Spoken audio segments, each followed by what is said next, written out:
మాఘ శుక్ల పంచమి సరస్వతి పంచమి సందర్భంగా విద్యాదానకరి మమ సరస్వతీమయం వీణా పుస్తకధారిణి హంసవాహ సమాయుక్త విద్యాదానకరి మమ. ప్రథమం భారతీ నామ, ద్వితీయం చ సరస్వతి, తృతీయం శారదాదేవి, చతుర్థం హంసవాహిని, పంచమం జగతి ఖ్యాత, షష్టం వాణీశ్వరి తథా కౌమారి, సప్తమం చ ప్రోక్త, అష్టమం బ్రహ్మచారిణి, నవమం బుద్ధిదాత్రీ చ,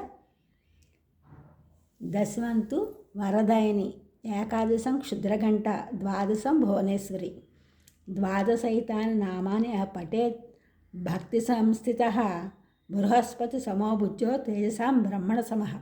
కన్యార్థి లభతే కన్యాం, జ్ఞానార్థి జ్ఞానమాప్నుయాత్, విద్యార్థి లభతే విద్యం, ధనార్థి ధనమశ్నుతే. యజ్జత్ ప్రార్థయతే మత్స్యః తత్సర్వం లభతే ధ్రువం. సరస్వతీదేవి జ్ఞానాధిష్ట దేవత.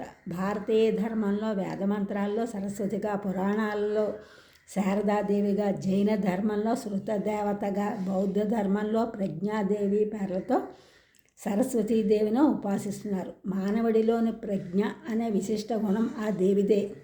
సరస్వతీదేవి అనుగ్రహంతోనే మనిషిలోని జడత్వమును, బుద్ధి మాంద్యమును నశింపజేస్తుంది. ఈ వసంత పంచమి రోజున ఆ తల్లిని ఆరాధించి విద్యను ప్రారంభిస్తే సర్వత్రా దిగ్విజయం చేకూరుతుంది.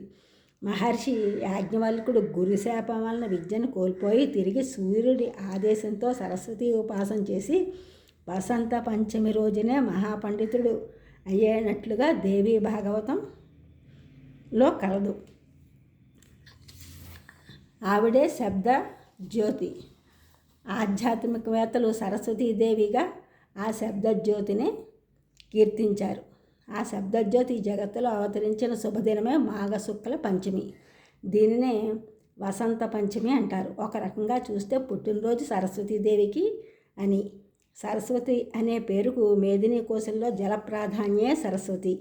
సరస్వతీదేవికి మాత్రమే 2 రూపాలు ఉంటాయి. ఒకటి నదీ రూపం, రెండవది దేవతా రూపం.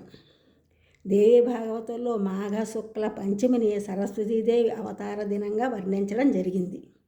ఈ ఛానల్ చూసిన వారందరూ కూడా సబ్స్క్రైబ్ చేయండి, షేర్ చేయండి, లైక్ చేయండి, కామెంట్ చేయండి. సబ్స్క్రైబ్ చేసిన వారందరికీ కూడా కృతజ్ఞతలు. షేర్ చేసిన వారు, లైక్ చేసిన వారు, కామెంట్ చేసిన వారందరికీ కూడా ధన్యవాదములు.